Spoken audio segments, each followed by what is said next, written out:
Okay, so if everybody sees the screen, we can go ahead and get started together. It says the space inside this Place inside myself. represents my realm of Represent. knowledge. All that I think I know about whatever I think I know is depicted right here in the circle. I must keep in mind that there is more to know than what is within the circumference of my awareness. And that, of course, is Dr. Ray Hagan. Shucks. So you're gonna act like that, huh? All right, you know the deal, everybody. Uncle Jocelyn, Uncle John Smith. always wishing everybody the best of life, best of prosperity, not necessarily talking money, but inclusive of, and then good health. Let me see if I can get this to go on its own. Okay. Standard screen. We are students. We are metaphysical students, which means we study everything. We study no matter what it is, if it exists, we talk about it, study it, we question everything. And our studies tell us or says to us whether something is real or merely an illusion. And this is a fundamental view of the world around us. Fundamental meaning base. A lot of people will understand it. The more we see this slide, the more it'll come into place. We're starting to see that everything is basically metaphysical. We deal with thought. We deal with vibrations. And here we talk about both together. Thought vibrations refer to the idea that our thoughts and our emotions emit a vibrational frequency similar to sound waves, and which can influence our lives and the world around us. So positive thoughts are believed to resonate higher frequencies, while negative thoughts resonate lower frequencies. And this concept is often linked to the law of attraction. If you haven't looked it up by now, we did study it. Look it up. There's a lot to it. It's one of the 7 laws of the universe. And this suggests that like-minded frequencies attract like-minded experiences. Point to make here is that the control is yours. And so it says where positive thoughts are believed to resonate higher frequencies, that is true. We in our lives resonate both of them. We do some negative and we do some positive. However, thought is the highest form of vibration known. Positive thoughts being the higher of the two. We know that if you think something, you feel it. We know that if you feel it, you have to vibrate it. And then we know that if you vibrate it, you have to attract it. Doesn't matter if you like it, doesn't matter if you care for it a lot or don't want to be around it. The mere fact that you vibrate it draws it to you. We've been studying, and we will tonight. We got to keep going with this because this is a rudimental, fundamental understanding that we all got to get. And for now, what we do as a rule, a basis, is determine this 3-letter word that the Africans did not even try to describe because why? It was too big. And so what we do in this slide is we say that the definition of God, if you had to define it, is a 2-letter word that is followed by 3 dots. The 3 dots mean that anything you say after is just one more attribute of this thing we cannot define. It is that big, or how big is it, we say sometimes. And so we understand also by that we are made in the image of this thing, which if God is, then personally each one of us would say, I am. And I am is a phrase indicating self-existence made in the image meaning not hands and feet and arms and legs, but again, the ability to imagine, which refers back to thought. It is often followed by an adjective or a verb or a description to define a person's identity or state or action.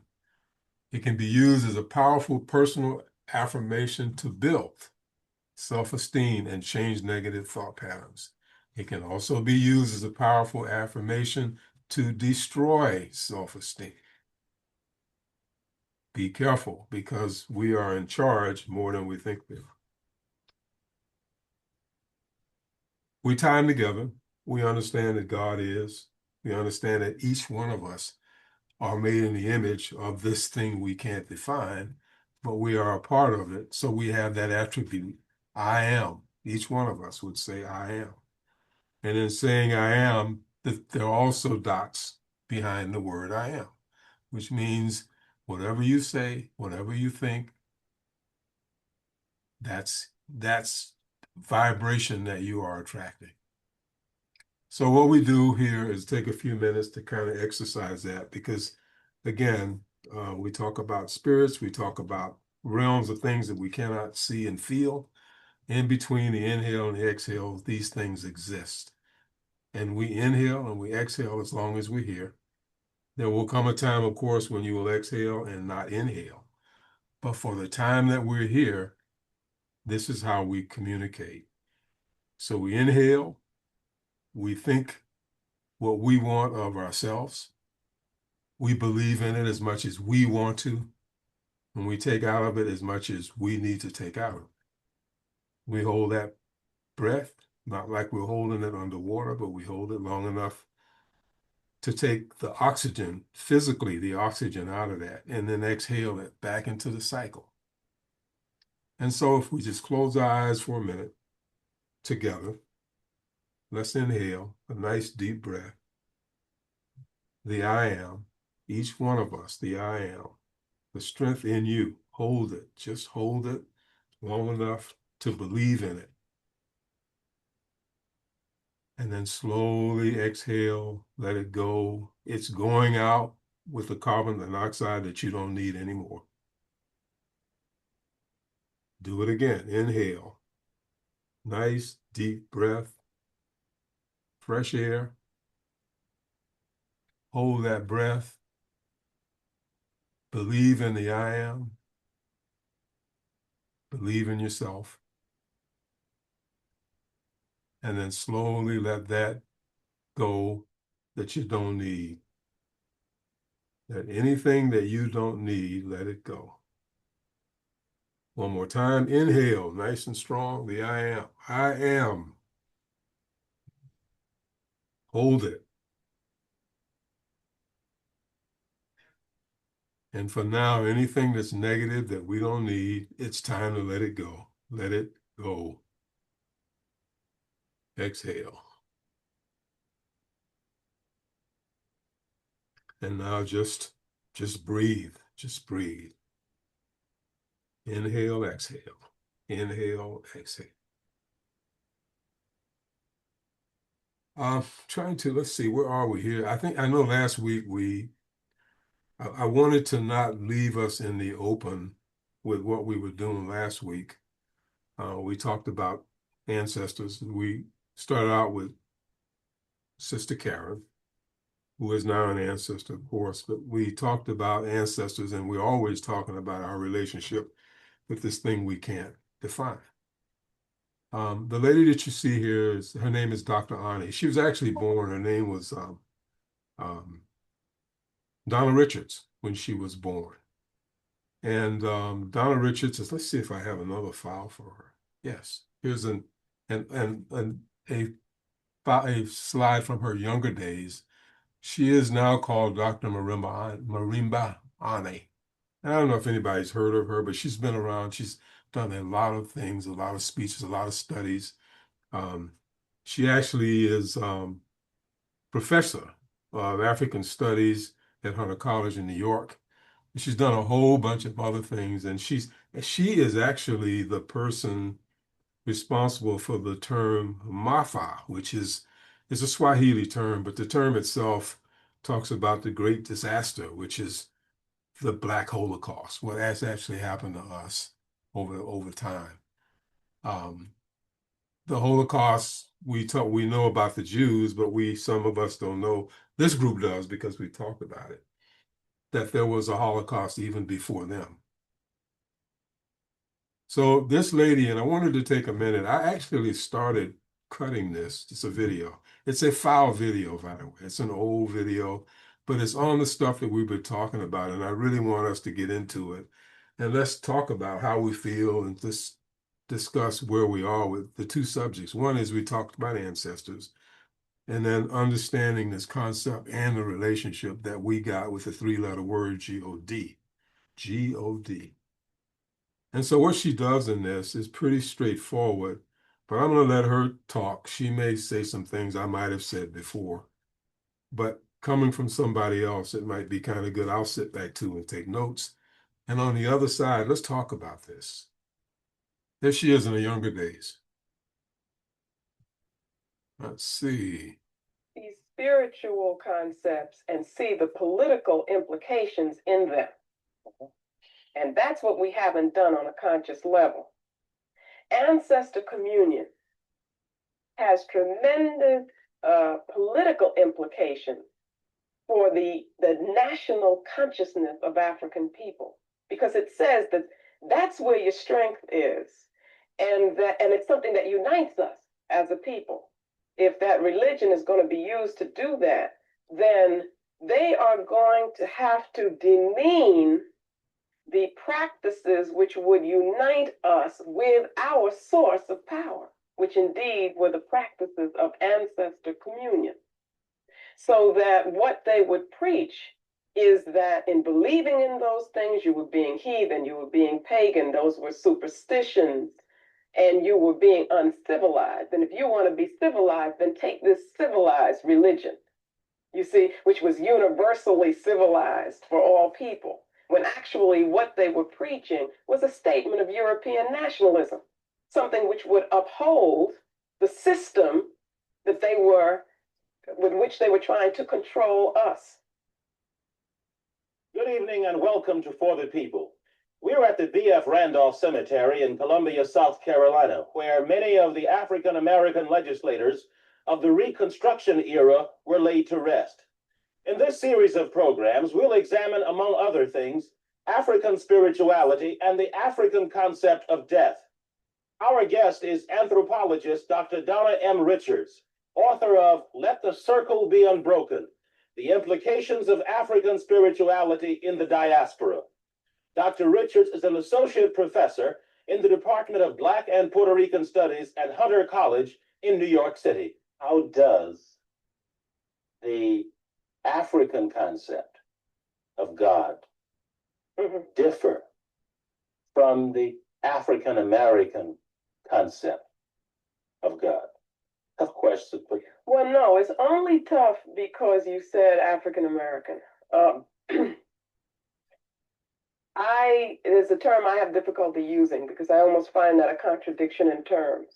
Okay, and I don't have problems saying that Africa is wherever we are born. That there is Africa reborn in us. Okay, so that the contrast is really between the African concept and the European concept for me.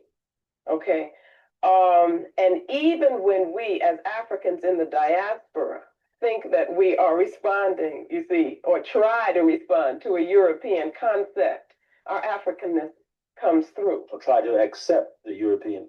Okay. The African concept is of a force, a universal life force, which unites everything in the universe. That is all phenomenon, all being in the universe, which flows through everything, which gives meaning to everything. It's a source of spirit, of truth, of meaning. So that when we talk about the various Orisha, some people have called them gods, I call them forces, or the Vodun, for instance, the Abasson in Twi language. We're really talking about aspects of this force as it manifests itself in the world so that we can understand it. So that you might talk about Shango, who you associate with thunder and lightning. Ogun, who comes to us through the knowledge of tools. and brings the knowledge of agriculture and so forth. And I could go on and on and on, but really these all come together in one universal force so that the concept of God as it is related to in the European experience, which is seems to be that people get locked into the personification of a concept. What do you mean? Rather than the significance of it, so that you have this vision in your mind of this man somewhere who is up there, I guess, who is pulling all the strings, manipulating everything. But when you really think about it, there must be a deeper concept than that. You're talking about something deeper than that. And the African conception, you see, is much more complex, much more profound, because of course the first spiritual concepts come out of Africa. So that you're dealing with something which is much deeper. But when people generally go to church, they aren't questioning and thinking about the complexity of what is this spiritual thing that I'm dealing with, you see. So they just accept these images. And in the European image, you have this concept of a God with a capital G, and that comes off as some kind of super person. The African concept is much more dealing with nature, dealing with metaphysical realities, dealing with the forces that interact and on our lives. And that's why your mother would say a prayer when she's planting a flower or doing her work, because she understands this as energy, as an energy source. Now, she might not consciously articulate that. Intellectual level. Right. She doesn't have to do that. But our people have always lived that. That for us, you're talking about energy. And you're talking about something which is very sacred and something very special. For centuries, discussions about African spirituality have often been framed through a European lens.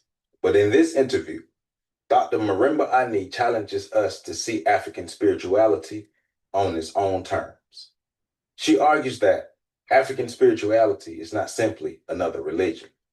It is a complete worldview centered on unity, interconnectedness, and the understanding that all life flows from a single universal creative force. Rather than imagining God as a distant figure controlling the universe from above, African philosophy teaches that divine energy exists through nature, humanity, and creation itself. This perspective encourages us to see ourselves not as isolated individuals, but as living parts of a much bigger whole.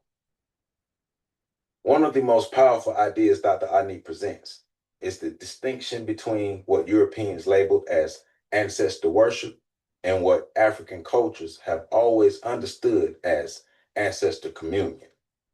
She explains that Africans do not worship their ancestors.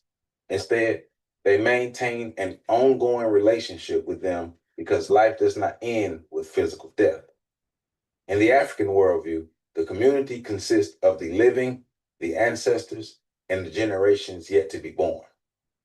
Time is not viewed as a straight line divided into past, present, and future, but as a sacred cycle where those who came before us continue to guide, strengthen, and inspire us. Remembering our ancestors is therefore not superstition. It is an affirmation of who we are and where our strength comes from. What is ancestral communion, and how does it differ in meaning from ancestral worship? Well,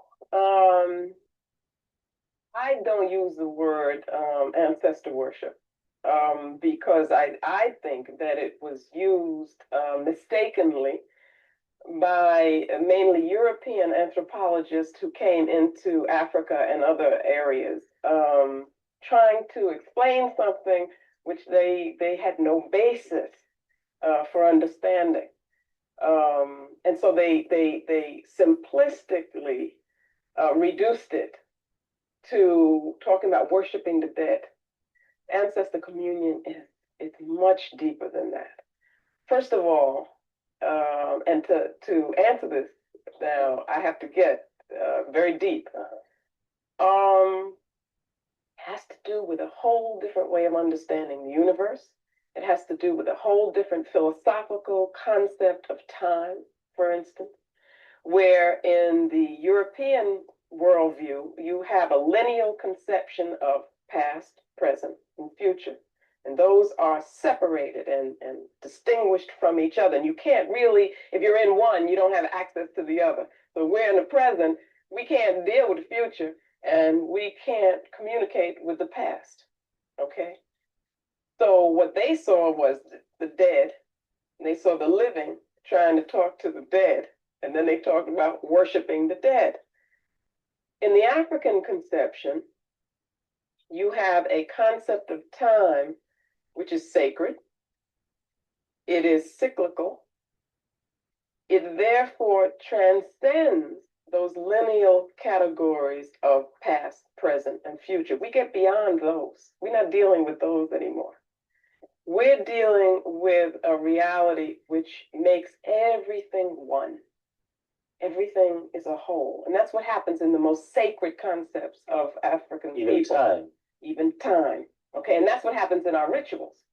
You see, we are able to experience another kind of time frame where everything is one, everything is together. Now, if that were the truth, then it would be no problem in you communicating with your ancestors because you're all together. So that's one aspect of the concept of ancestor communion. All right. Now, why is it important to have this communication? Because for the African, to get strength, you have to be whole. And the most important thing is the community. And the community is made up of, some say, the dead, the living, and the yet unborn. Most properly speaking, you can't even use the term dead, you see. But Because okay, you can't use the term dead because in terms of spiritual realities, which are the most important for us, when one physically dies, one is not dead totally. In fact, a very important part of your existence, a very important stage in your development as a human being is as an ancestor. Throughout your life, you continue to grow, you continue to develop, you continue to get wiser, okay? Because you know more, you learn more about the culture, you learn more about your traditions, and also you're getting closer to that thing we talked about before, the source, okay? But whatever that source of power is, you're getting closer, so you're getting smarter in a sense, you're getting wiser.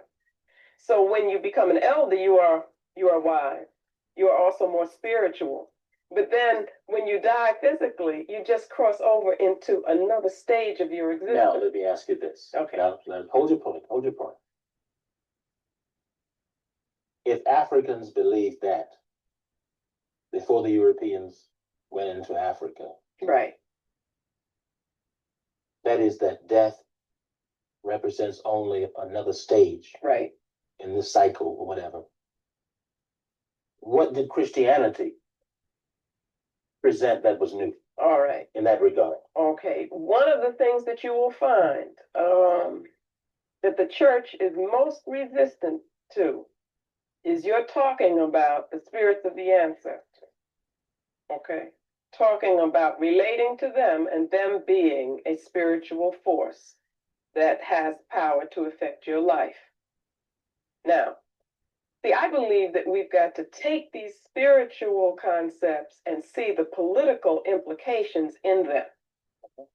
And that's what we haven't done on a conscious level. Ancestor communion has tremendous political implications for the national consciousness of African people, because it says that that's where your strength is, and it's something that unites us as a people. Now, when I look at religion, see, I look at it politically. We were given in quotes, this religion, or this religion, Christianity, was imposed on us for political purposes.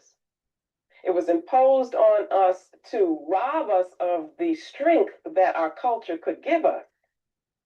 It was imposed on us when we were here to convince us that we were supposed to be enslaved, so that we would accept the definition of slave as opposed to African, slave as opposed to human being. Because actually slavery is a matter of consciousness. I mean, you're not a slave unless somebody convinces you that you're a slave and you act like a slave. You can be enslaved, you know, but I have to make myself a slave. And that's what they wanted to have happen, okay? Now, in that process, if that religion is going to be used to do that, then they are going to have to demean the practices which would unite us with our source of power, which indeed were the practices of ancestor communion.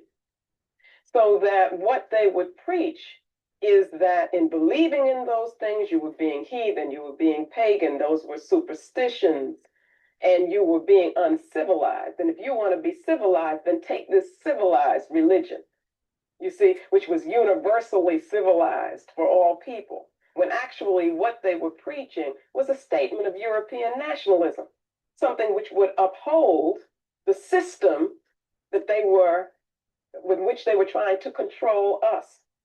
So that the relationship is that all those things that had to do with African practices, that had to do with the ancestors, had to, in our minds, we had to think of them as being negative, as being the things that got in our way, you know, of being saved, of being civilized, and so forth. And that's how Christianity related to practices of ancestor communion. But I'm saying that it related in this way because of the political uses of the religion. You see, that it would be threatened by our relating to our ancestors, and that Europeans knew that more than we knew that. Now, how would relating to our ancestors strengthen us and serve as a threat to the European power? Okay, that's what I was trying to get to before. Okay, we're going to it now. That in the African concept, communalism is strength. That is the coming together of the family, of the group. We don't get strength as individuals, and our ancestors understood that. It's the collective that gives strength, and your wholeness as a person, as an African person, can only come from the wholeness of the community. So the ancestor communion, let's put it on a very day-to-day level, how it would work. We come together for a meal, the families together. We do this now. What's the first thing you have to do when you have that family meal? Let's say you have a very special time when you come together. Even if it's Christmas, which is supposed to be their holiday, right? What's the first thing that people would do for the meal? Say grace. All right. You try to remember, what about if you open up a bottle to pour out drinks for people? Do you ever remember anything anybody used to do with that bottle? I'm young. Go tell my students, I say, talk to the older people, you know, but they will remember some of these things. Yeah. Well, what about the brothers on the corner? Now, I don't know what you do down here in South Carolina, right? But in New York, there's certain things that the brothers do when they come together, when they're standing on the corner and they open up a bottle. Well, see, I don't drink. So that. Go ahead, But let me tell you, missing a lot of our culture, right? Drinking is a part of it. But when they open up that bottle, Yeah. they, off the top, they pour some of that out before everybody drinks from it. Now, what do they do that for? Yeah. And they will tell you, that's for the brothers who aren't here. Now, those brothers might be in jail. They might just have moved away, whatever. They say that's for the brothers who aren't here. Now, why should they have to pour off some of the drink for the brothers who aren't here? Brothers might be dead physically. Because they're making a statement and saying, saying that we aren't whole as a group unless they're also here. And we've got to make this statement symbolically that their spirit is among us, because their spirit being among us makes us whole. So what families would do would also be to pour off that, or they might set aside a dish or plate. Now that is giving strength to the group, and it's affirming their definition as a group. So during what I call the Ma'afa, which is our period of great disaster, which is the period of enslavement, we had to find ways to reconnect ourselves to that power source. So what we did was to recreate the rituals. Recreate the rituals so that indeed the ancestors could strengthen us. Because another thing that is happening in those rituals of ancestor communion, we call it libation, is that we are honoring them. We are remembering them. And in that way, we strengthen them. And we have to strengthen them because we are asking them to strengthen us. And in African philosophy, the principle of reciprocity is one of the most important things we can remember and live by. Okay, now, as I was reading your book, I observed that in traditional African religion, there's communion with the collective Yes. dead, whereas in Christianity, there is communion with a single dead, albeit resurrected. How do you see that? Well, first of all, partly in practicing these other religions, what we're doing is honoring somebody else's ancestors. And so that they are portrayed not as Africans. I mean, even this single person that you're talking about is not portrayed as an African, but as a European. So that you are honoring somebody else's ancestor. That's number one. Well, somebody might say, people might say, well, if this is God, then what? Who cares what color it is? Oh, I'm sure they would say that. And when they say it, they are not thinking politically. And for me, you have to put everything in political context. And every religion is a deification of somebody's culture. Now, when you say deification, religion, Sacralization of it. That is, it is making a statement that your people are special and are sacred and have special reason to be. Every religion does that. Okay. Well, she said a lot of stuff. This was interesting in a way. I guess when we talk about ancestors, we were talking about ancestors always being present.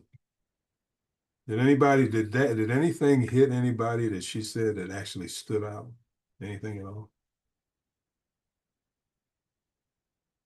You mentioned that when we talk about Christianity and we talk about the Christ, the Christianity that we were all taught growing up, it imposed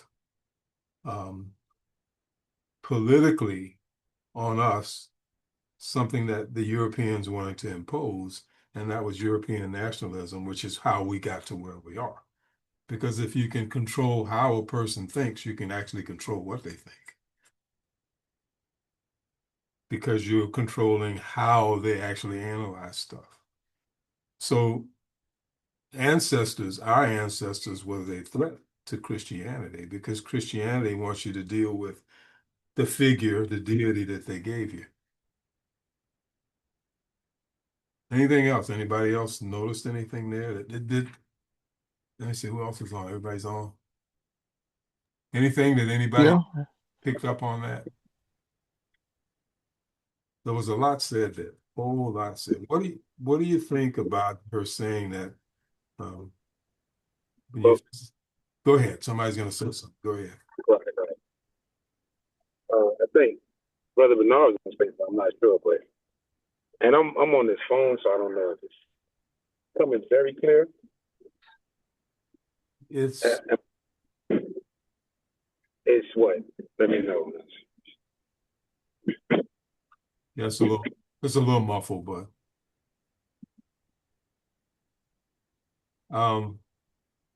one of the statements she said was, and it's interesting because I had just got through, I'm still reading it. It's actually a book by one of the people that I recommended to you guys, Amos Wilson. Amos Wilson, in his book called The Justification of African Consciousness, states he calls religion or Christianity a political philosophy because it was done for political reasons. And every religion, she's saying, has a political reason for why it's there, because that's what religion is. It also comes with its own God that's usually amongst people who are, quote, acceptable in their own community or culture.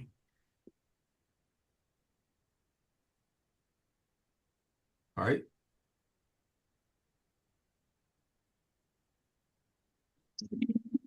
Yeah. Good. Hello. Yeah.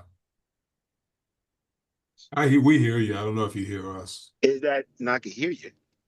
How am I sounding now? You clear. I guess going back to the question that you asked, what stood out for us? I think one of the things that stood out was the superstitious part, the spooky part, because again, I reviewed the last session of last week, and Sister Wendy came up with a good statement and question of something she heard and why Black people think it's so spooky, or why they pushing the answers to the side. And she explained it very, very, very well. You know, it's that is definitely part of the oppression, to take away the norms of the people that you're trying to oppress, the take away the spirituality, take away the language, take away the fight, the power, and all of that. You know, you couldn't, if anybody remember on the Roots, when he told Kuta Kinte, he said, I gotta teach you how to be a good nigga. I gotta get that African out of you. But that's part of it. So that stuck out for me. A lot of things that she said, of course, stuck out. I mean, my saying is, ancestral veneration for spiritual accommodation. And Dad, we always talk about this, but I always say, if we're trying to get some kind of benefit for our lives through the source, or through the ultimate source, or pulling from a source, to me, it only makes sense that I kind of weigh heavy on things that was tangible to me, such as I always speak about my dad's mother, Altamise. And I always call their name, my grandma. Well, my grandma told me that she loved me. She did everything she can while she was on this earth to make sure that I turn out to be she did her part to make sure I turn out to be a pretty good person. So I would only think in that spiritual realm that she would, if I call on her, that she would be doing the same. And I don't think that she's going to come and spookily come and save me from out of any trouble. But what I expect is to get her essence, to internalize her essence, and to remind me of her teachings, and to anook Altamise Hill, to become Altamise Hill. And that's the African way right there, instead of trying to look for help. So that stood out for me. I yield. I don't want to talk over. Yeah, it's interesting because when we talk about a lot of times here, if you change the way you look at things, the things you look at change. You have a different attitude if you recognize the spirits are among us. And she mentioned that death, physical death, is not totally dead, which is why we have moments of spirits of people that we've contacted or come in contact with, because that everything's not dead. And she also mentioned how when the Europeans came and looked at was called the Book of the Dead, not understanding the concept behind the fact that, again, physical death is not totally dead. And again, there's no person that's going to come back, forget the movies. There's no spirit going to come up and at night and choke you at night or make your windows shades go. None of that's going to happen because the dimensions are different. Right. But what connects us is thought. Remember, that is the highest form of vibration. We say it every week that we know. And so by connecting in thought, then you have no distance. And she also mentioned that way we look at it. And if you might remember this, that's a John Henrik Clarke saying that the past and the present and the future are all one. Why? Because of that positioning that you're in when you're dealing with this kind of a thing. They're all one. There is no, and she mentioned if you're in the present, you can't deal with the past. If you're in the present, you can't deal with the future because you're where you are right now. But where you are right now includes, quote, the one thing that we always talk about, the vibration of thought. It's the one thing that you have control over. You can't stop thinking because that's innate. That's a part of your made in the image of this thing we can't define. But what you can do is control what you do think. It's hard sometimes, but you're in control. You are in control. I'm in control. It is the link.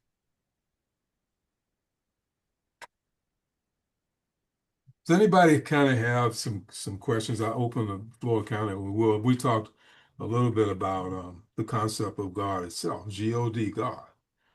Does anybody from the last conversations and the discussions we had about where we are in our studies get a different or better or questionable understanding of the three-letter word G-O-D that we always talk about? Is anybody talking to God? And if so, how are you doing?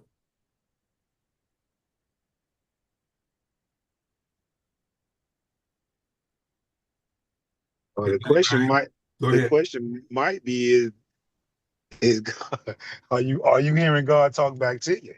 Okay. Because Are you can talk you can talk all day that you want. That's not the problem. Like again, when we go back to ancestral, let's not. I don't think we should veer off of that because one thing I do want to say too, also, but it's all in one thing. But I don't want to veer off it.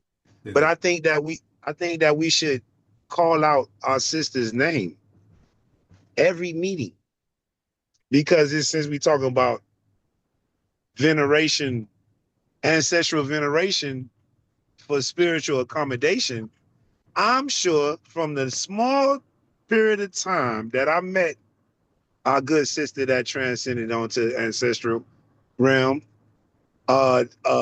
she got a lot of zeal. She will do everything she can to help us as a group and a family to push towards liberation. So I think that because honestly, when we all meet, we supposed to, well, that's what the sister was just saying. We supposed to honor our ancestors. They supposed to be with us. So every beginning of the meeting, we usually, depending on what group you're with, we usually take the time, maybe 10 minutes, to call out names. You know, Ashe, out to me's hill, Ashe, Ashe. But we need to do that to help. But I don't want to get off of the ancestral thing because I think that's very, very important. Right. As far as God, again, It's not, the problem is not us talking to him.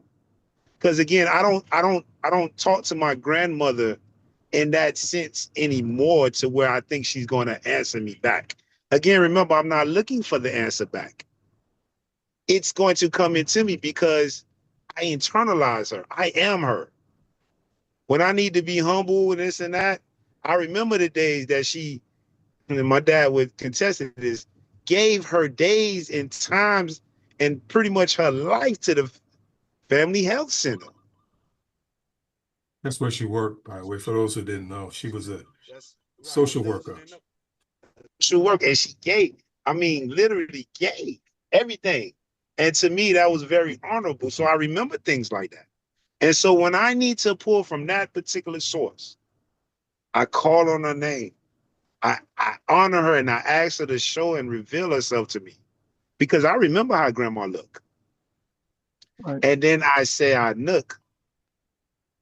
Altamese Hill. I am. I'm Altamese. Mhm. Actually, I would say her maiden name, Altamese Duval. Uh-oh. And right then, a calmness always come over me. I was telling my dad, actually, every day, I'm gonna tell y'all a very easy way that we all can do this. We all take showers to cleanse ourselves. The sister that my dad just put on, the doctor, she just put on, said about, and I like how she changed hers. Worship is a Western, that's definitely a Western word. She said ancestral communion. Right. Well, while you taking your bath, your shower, you're dealing with water, liquids. That's a perfect time to do libations. For you to call out those that went on before you, so that you could call on those that you're trying to pull their essence, their every being, so that you could navigate throughout the days and stuff. That's the perfect time. And if you do that every time you take a bath, you actually honoring the ancestors every single day. If you cleanse yourself every day. Well, interestingly enough, you're saying that, and you do it, I do it. Explain, if you're willing to share, what does that feel like? It actually has a rebounce for you when you do that. Yes. What does that do? Well, what it is that you always explain is a vibration. It's a movement. You instantly, if for example, if I call on the great Marcus Messiah Garvey, when I'm done calling on him and internalizing it and grabbing every part of his essence and everything, because I studied him so well and I know what he was about and how hard he went for our people, I instantly become that. And so I move as such. If I'm in a, and it feels great to me. It feels great like how brother, again, I listen back because we have the channel, y'all. So you can always go back and look at the videos. But I listened at the video how brother Curtis gave his testimony on how he said he always felt a little funny in church. But we go because our parents or whoever take a guardian, whoever, our loved ones take us, and we don't want to dishonor them by not being a part of it. But he also said how good he felt when he was able to get a bit more clarity looking at things differently. And so it's exactly like that. If it's chaos is fed is what we like to call it. If it's chaos out there and everybody talking, 9 people talking, then I don't need to be the 10th one. I call on my grandma. I humble myself. I observe. I don't need to be part of the chaos.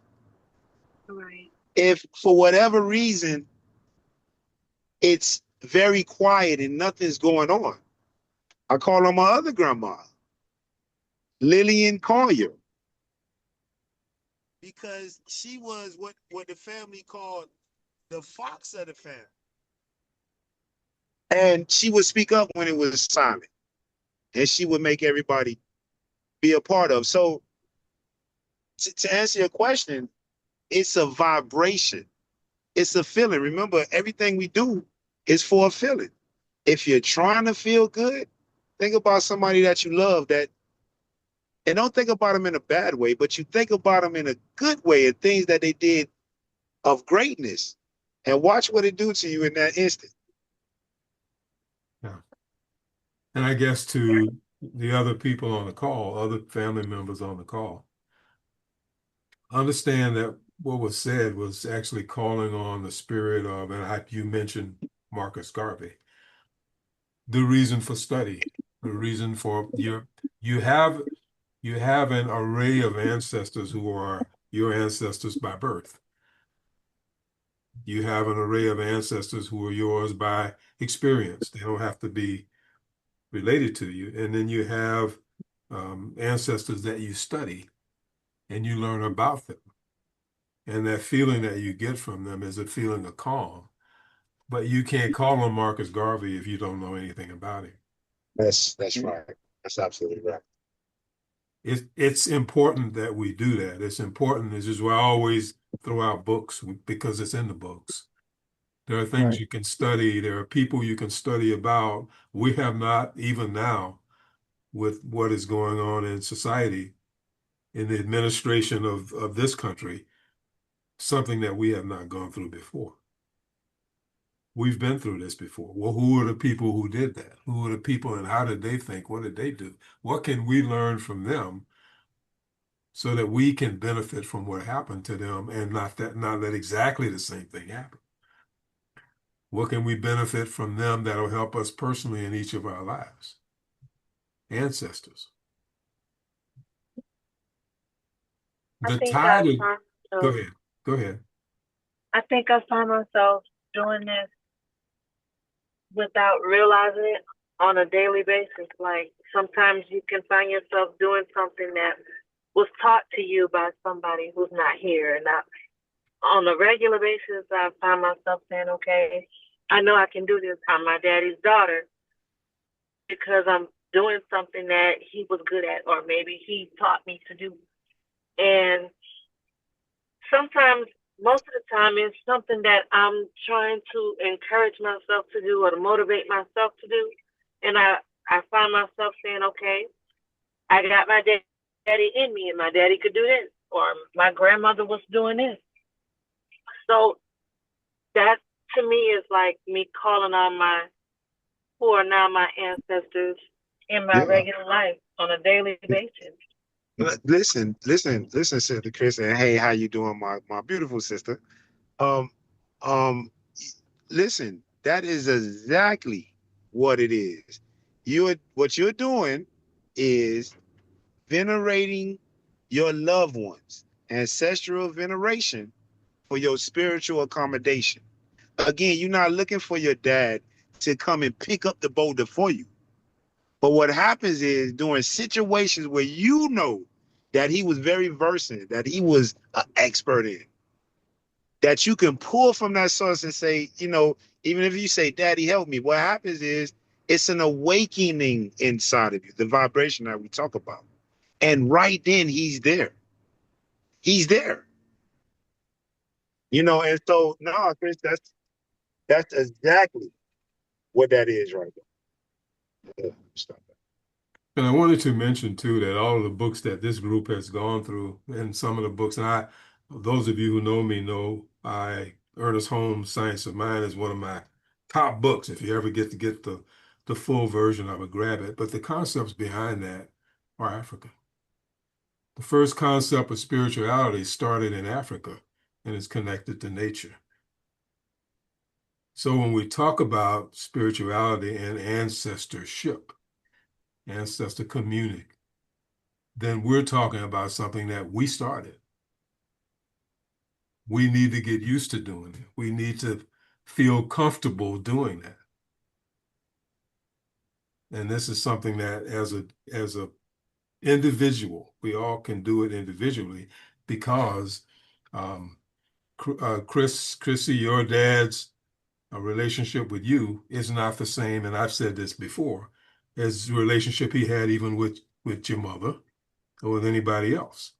it's unique to you, just like there's no two grains of sand on the beach that are exactly the same.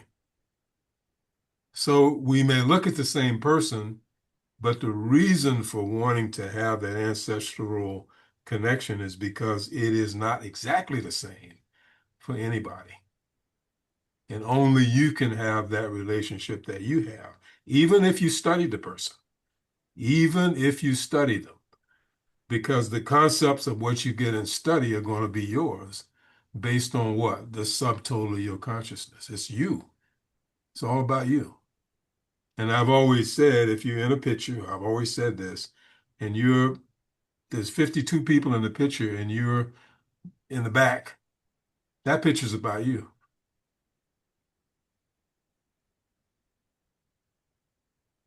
So very Until important. somebody else look at that same picture, then it's about them. That is exactly right. Right. If you Right. That's pass how the deep it picture to is. all 52 people, they each will have, the picture is about each and every one of them. Even if I recognize you and I said, hey, that's Miss Rosie there over there, and it's not the same as Miss Rosie looking at the picture.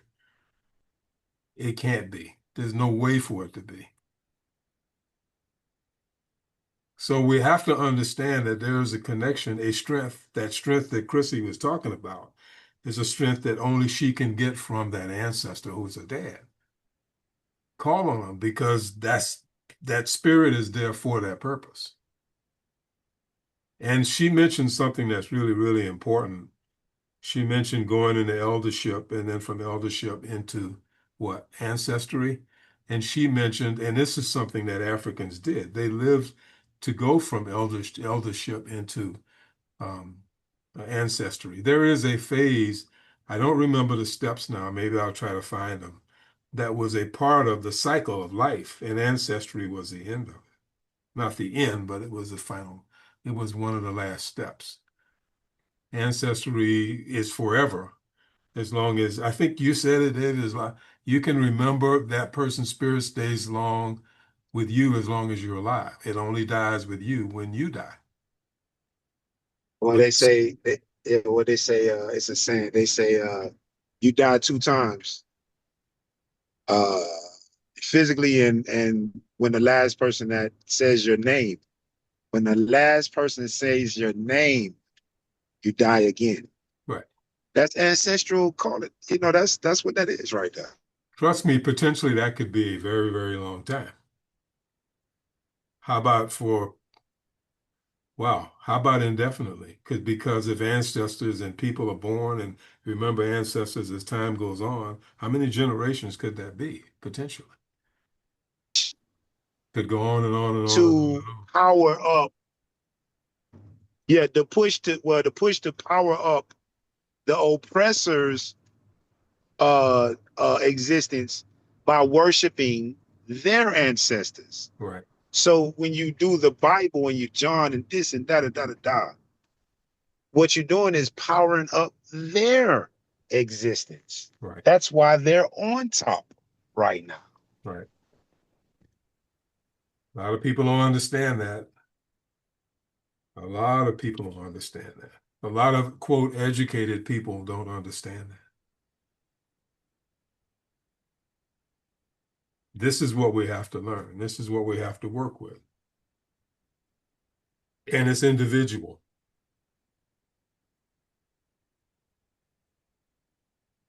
Anybody else? Anybody? Curtis, any Chip, anything?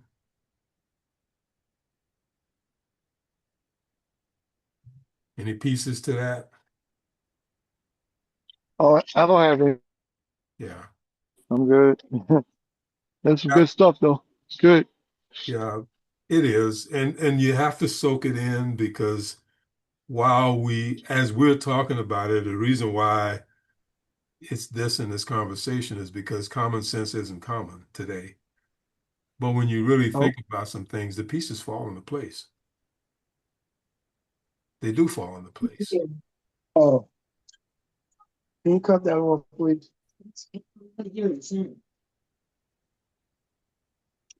I noticed Ray Hagan opens paying homage to the ancestors. He does. He sure does. And he does that for the same reason we're talking about tonight. He actually does. Exactly. He does that. But he understands the strength of that and how we stand. We don't literally stand on their backs, but we are on their backs. It's whether we take advantage of it.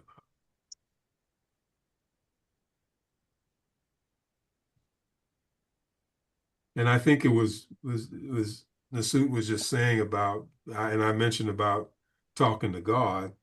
It's interesting because I wanted to make the point that that spirit, that vibration is always vibrating and exposing itself to us. Problem is we're too loud to listen, which is something that we have to spend more time on. It's not that thing. It's not as Ernest Holmes would say, the thing itself. It's not that thing. It's us. We're too busy. We're doing this. We're watching TV. We're doing all other things except sitting quietly and actually taking the time to allow that quote still small voice to come through. I have to mute somebody. I think we're okay. The policy number and all that stuff, that'll be on the police report. So I have to get the police report from the DMV. After I get that in I gotta mute the somebody. process. That might be.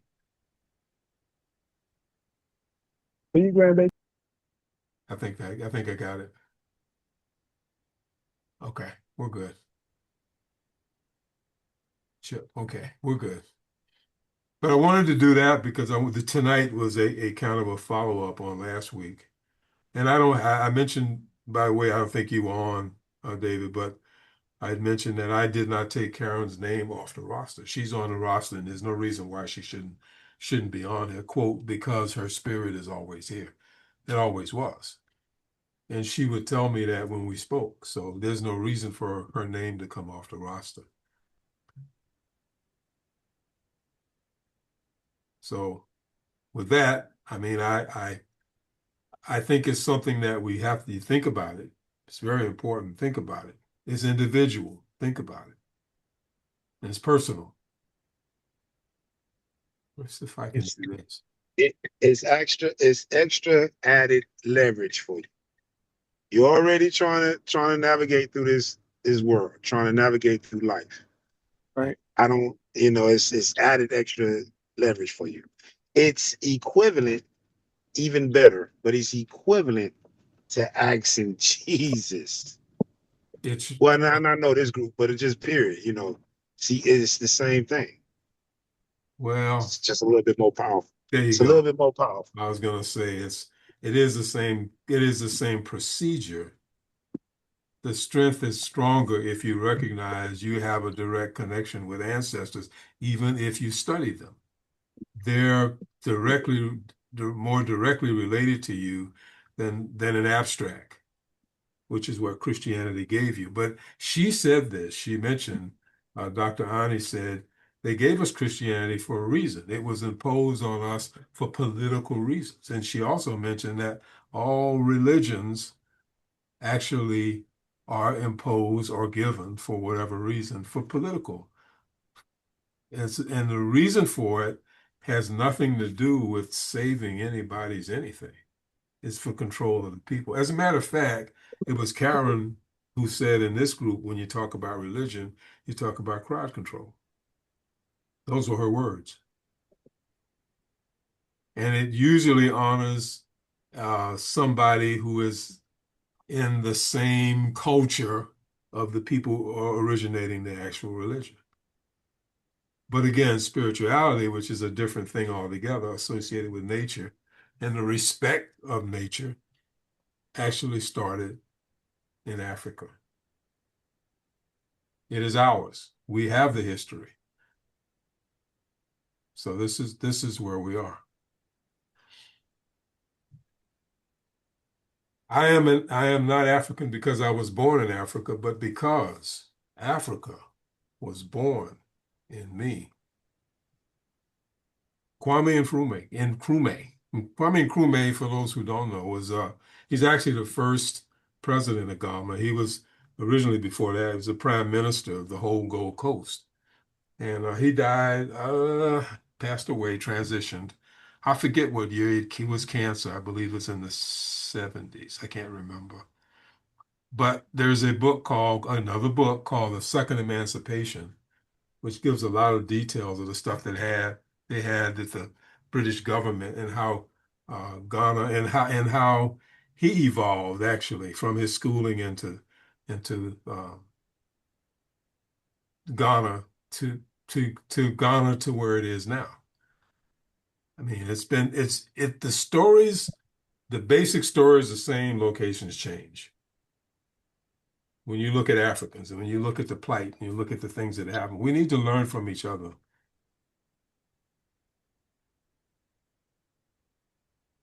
Got a scratch on the screen. I don't know where that's coming from. But basically, anything anybody had, this was it. We're 8:16. It's not too bad. We're in good shape. We are in good shape. Anything else? I have this. Is that going to go for me? Wasn't on last week, but I didn't know about Miss Karen. And Yeah. She actually, again, she was having some issues for a while, and she kind of dealt with them, and she was trying to, even then, she was trying to get on board to get back in paces with the Tuesdays, with the meetings. And there were numerous times that she would almost get here and not make it. Something would happen. We wouldn't get any video, wouldn't get any sound, but she was actually trying to get on board, because she has been here since was a charter member of the group. Wow. So her name will stay. She will always be And on. she just passed away. She Sunday a week ago. Oh wow. Rosie, you there?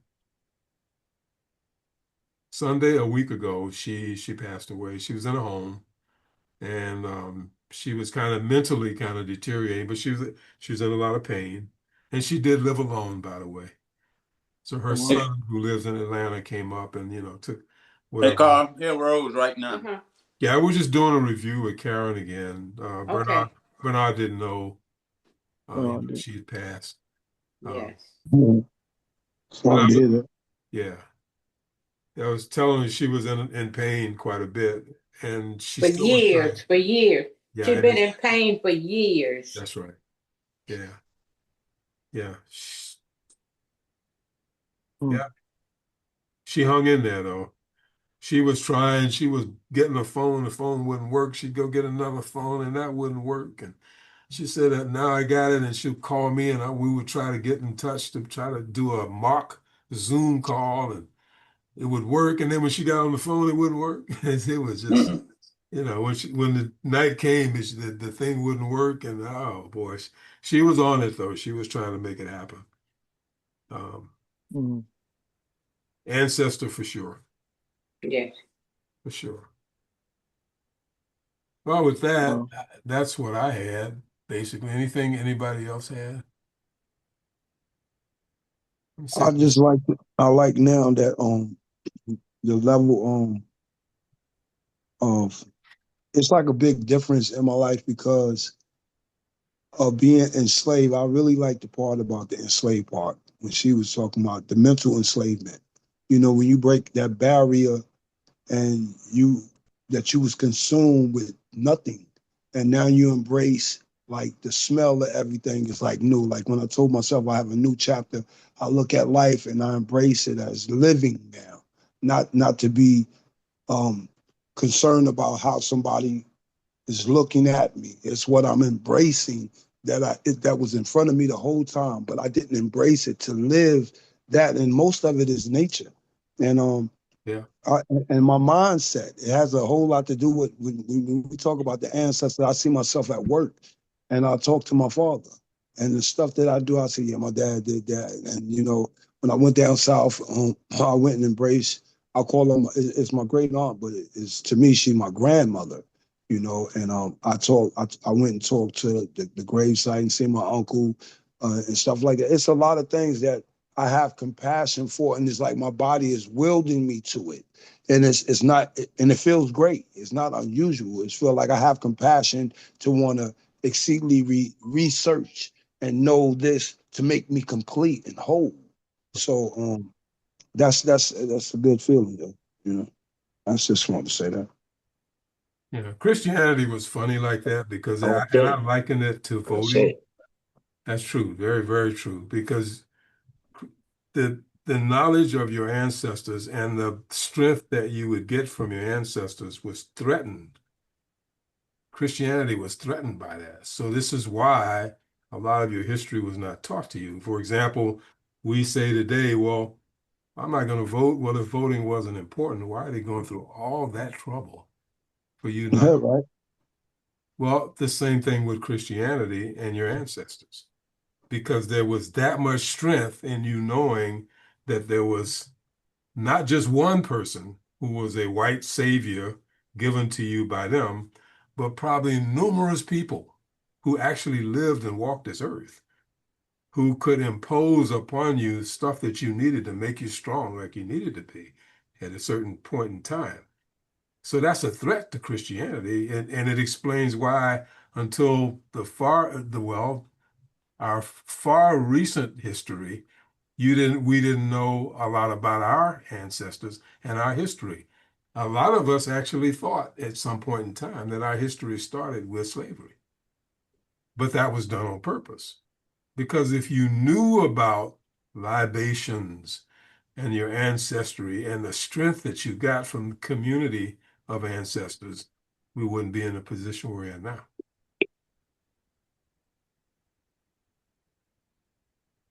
So yes, Leonard, you're right. You're absolutely right. And take advantage of it all the time. Oh, yes. Because it's yours. Because it's yours. That's the thing. Like you said, you know, it's yours. So utilize it. Don't. It almost, Brother Bernard, it almost make you feel like you was wasting it before because you didn't know. And now it's like, oh man, wait a minute. I got this along with me already being strong. Yeah, being a childhood preacher, that if my brother, he probably never told the story. I didn't mean to break your wisdom, neither, King. No, you are good, brother. You are good. Go ahead.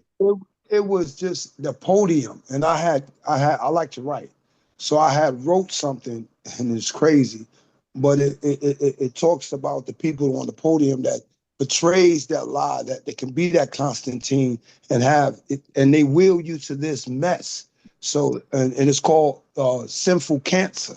So once you get it, they give you this prescription that's you're never gonna get healed. So you got to go to the roots of it. And that's this, and this poem is devastating because it takes these herbs and these roots to really heal a body, which is natural for God of you to have the intelligence to know that. But because they took so much from you, you're weakened by this cancer that's sinful to your body. And it starts in your mind. So if you had your mind and all these concepts of knowing, you'll be such a better, stronger king, a person. And that's how I learned to embrace of it. Just when I see the whips and stuff, like I like to watch the slavery stuff, and I go to YouTube and stuff. And I have friends, they be like, oh man, that mess. I said, but the whips makes my learning more, because I'm watching this beating or that burning or whatever that they hid from me. I said that makes me learn more.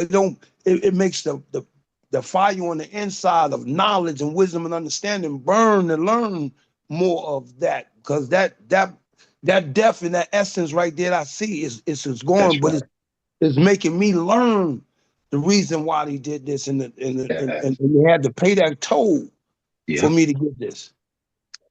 It allows you to respect it like more. it's supposed to be Supposed to respected. be, exactly. And again, that was part of the conditioning to take all that away from us. To not get that power, because just think about it. It was so many insurrections before they allowed people to actually start worshiping Christianity and stuff like that. But before that, the plan was to the plan was to take you out of the African mind and put you into a mind that would be able to acquiesce to anything that's given to you. So, I mean, listen, brother, hey, I hear you, I feel it, and I say to you, brother, I say. Right, great. Shit to you too, good brother. I say, for sure. For sure. And it's personal for each one of us. Oh yeah, it's definitely personal for me. Yeah, I'm telling you, I'm so glad to have a good mind. I be like, nah, I don't got to do that. No, I don't want to get in there. I just think, I just like, because I speak life and I want to live life, so I'm very careful and I pay attention and listen. And listening has a lot to do with failure. I'm telling you, listening. This one lady came to me when I was in rehab. She said, you got a very good spirit and you're a very good enlightener. You need to do something with that. And people cling to you. And she said, but you got it. But she said, I just want you to listen to you, because you giving out that love, but you need to listen to you. Somewhere in there you hurt me. And in the class, and I would always write it down like I was in college and everything. And she was like, why you ain't saying that? I got mad with the lady. And I took it the wrong way. And I was still I'm a learning in process. And then she said, Leonard, you ain't gonna say that. I said, no, you told me to be quiet. I talk too much. And I said, and she said, could you just tell us what? I said, well, on Monday, since you was gone a week, such and such did this, the class was on this, And she said, oh my God, you're doing this like you was in God. I said, well, I'm really taking this serious because this is about my life. And that's just the way I feel right now. Ever since leaving and opening my eyes and my brother helping me and dealing with my mess and me making my own hell and being my own demon and stuff like that. I'm thank God for the energy and the leveling up to the energy. Like there's levels to this. So and it takes a lot of research and a lot of openness and honesty and loving yourself, to get there and remembering what it took for the other ones that gave this real platform the energy that provided it right now for me. It took a lot of that. Those vibrations and, the space and time and all that, the book throwing all this. And, I'm a very happy man today. So that's what I say again, I say. And I hear you taking advantage of thought. Again, it's a law that you cannot stop thinking. But you can control what you think about, and I hear what you're thinking. Right. Very important. Because we technology. Yeah. If you advance enough to understand anything, the human anatomy is technology, is energy, is God don't make no mistakes. The divine has put something on earth to reflect him in a very positive, like we talked about the yin and the yang. And like I said, people just don't understand, but it's a reason for enlightenment from darkness to light. And I tell people also, I say, well, when you was in darkness and you was in your mother womb, you was safe in the bosom of the Almighty. You know what I mean? And then you was at that right time of ripeness. It was time for you to be available to the light. And it took you time to think about where you were at and focus on this and that and study the words and comprehend and look at God. That's all I could keep thinking. Let me be quiet. Because I'm telling you, it's so good. Yeah, and I hear you. You're not talking about a face. Right. When you look at God, you're looking at God. Right. From the perspective of what God really is. Right. So a lot of people don't understand, and this is where we're trying to go with what we're doing, because a lot of people can't see that. And they're expecting a gift from a God, which does not Right. exist.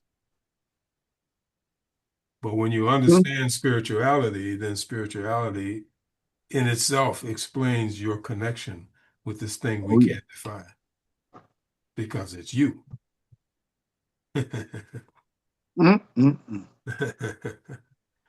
That's all right there. Yeah.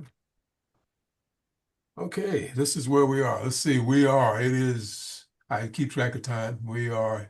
Okay, we need to go ahead and get to the next slide. I think, if I'm not mistaken, that's going to bring us to, we're here. Remember this one, everybody. Take a minute.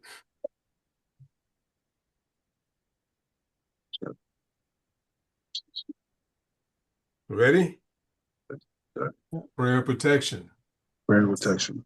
The light of ancestors surround us. Love of ancestors enfolds us. The power of ancestors protect us. Power of ancestors. And the presence of ancestors watches over us. Wherever we are, ancestors are. You're never alone. You are never alone. You know the deal. Uncle Johnson there. Uncle Johnson there. Everybody, be safe. Thank you. Thank you again. Blessings. Chanel. Uncle Johnson there. Johnson there.